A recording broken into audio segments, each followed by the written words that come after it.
Naalang ko i-share ninyo bahin sa kanang mga sagbot or mga cuttings nga inyong ma-accumulate sa inyong garden.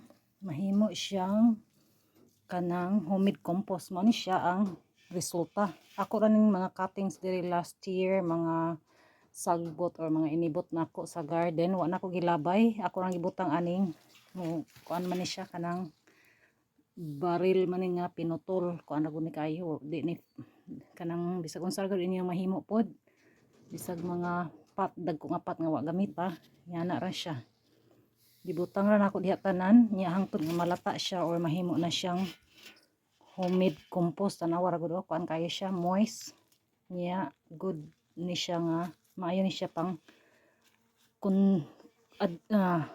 conditioner sa inyong soil niya mo absorb siya moist. So mao na akong giad aning gitanom nako nga cucumber na siya oh. So ana lang